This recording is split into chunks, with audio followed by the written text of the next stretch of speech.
So I started with number 1, and it's a short one. On Fords, they start number 1 on this side, and they go 1, 2, 3. So completely opposite of what everyone else does, cause Ford, right?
Alright, let's go over the new ignition part. So here's the distributor. It's actually been replaced before, so it appears to be in decent condition. I've already replaced the rotor on there, so I got that on. Let's look at, here's our old cap. It has the aluminum stuff on there and is all crated up. New cap right here, brass contacts. Oh yeah, good stuff. Tape measure, which is in the scene, which does not need to be in the scene. All right, we're going to go with the AC Delco spark plugs. Just stock replacement stuff right here. I'm going to open it up so you can see that, yes, it is indeed a spark plug. Ooh. I'll check the gap on there, do a little anti-seize, and that's all we'll need to do on there. And we got the coil connector right here that needs to be replaced. The other one's all, the insulation is all off of it, so going to be replacing it. Got stock replacement style spark plug wires. Nothing fancy needed here. It's just stock stuff. They are 8mm wires right there, and it says high energy on it. So that's what I'm about to get thrown in over here. Okay, let's go over a couple little tricks here to getting spark plugs in and out on a 96 F150. Yes, the wheel is off because those are buried right back up in there, right? Camera has to be in the exact line of sight of the light. But anyways, there's 2 right there. This greatly helps to have that out. And when we come up top up here, nothing really too crazy, but there are some places, I mean, I gotta crawl up in here. I don't know what you can do, but I gotta crawl up in here. So, right there is a good place to put your foot. And right there is a good place to put your foot. Try that, have fun reaching everything. So, let's see here, the distributor goes here. I got a rag covering up the hole right there. And now let's go look at another thing.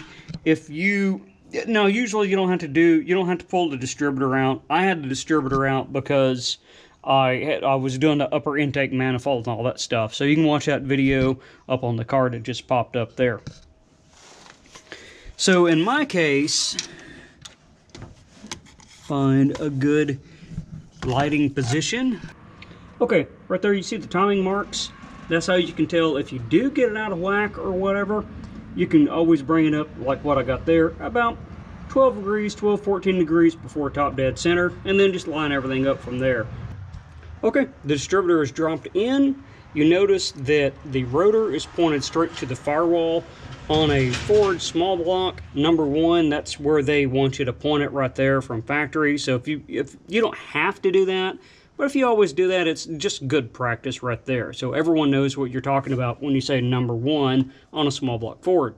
The other thing, the connector coming out right here is in a good position. It's not kinked up. It's not wrapping around anything right there. So we do have movement room right there to advance as necessary. So we got the cap.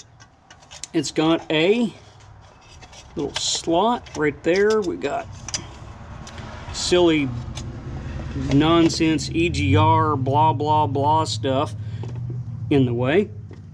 But if we look at that right there, number one is pointed straight back to the firewall. Okay, little quick tip. Always check your spark plug gap. And people say, oh, but they're pre-gap. Yeah, sure. At some point in the manufacturing process, they were pre-gap. But then they had to get packaged and shipped to you. Yeah, we'll just leave it at that. So what I'm going to do is try to do this with two hands. One hand, something like that. Okay, that ain't working. So anyways, you just use two hands. I have a 35 thousandths feeler gauge in there, and I'm just sliding it in to make sure it goes in there just as a quick little check. You can check your gap however, wherever you want to gap it at. That one's good. I already had one out of these packages that wouldn't go in there, so it's less than 35. I've seen these spark plugs come in. I think it's even named as a Motorcraft one. It looked like it got ran over by a truck. It's completely closed and everything. So make sure you check your spark plug gap. Okay, about halfway done with it. I started with number one. I may actually go ahead and pull the distributor and rotate the rotor over one. That way I can rotate the cap over a little bit, so number one is still pointing straight ahead. It's off a little bit now, but it's nitpicky stuff. So I started with number one, and it's a short one. On Fords, they start number one on this side, and they go 1, 2, 3. So completely opposite of what everyone else does, cause Ford, right? So anyways, it just drops down in there to the plug. Make sure you get them clipped. Number one, buried down in there because it's a truck, so much room.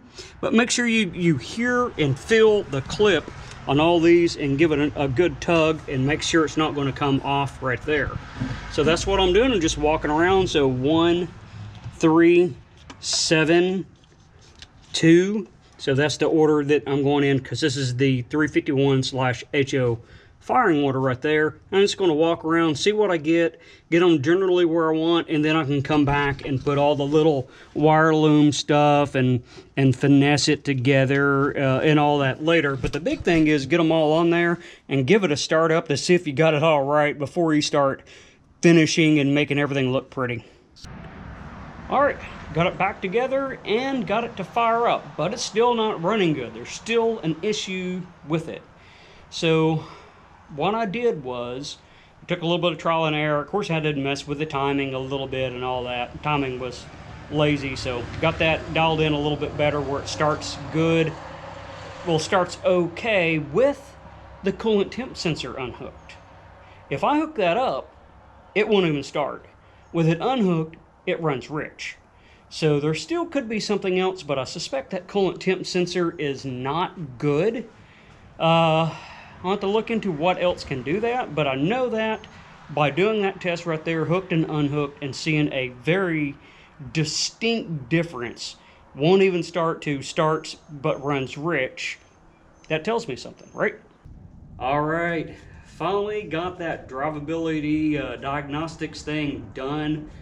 Buddy of mine come over with a OBD2 scanner, and we hooked it up and started looking at what all the sensors are doing. Coolant temp sensor was reading negative 46 degrees. So it thinks the engine is negative 46 degrees. What happens in wintertime? Dumps all that fuel in there. It's 80 degrees, not negative 46. So that's what did that. I had a spare one of these laying around just to, sanity check. Plugged that in, started right up, idled fine, ran fine. Problem solved.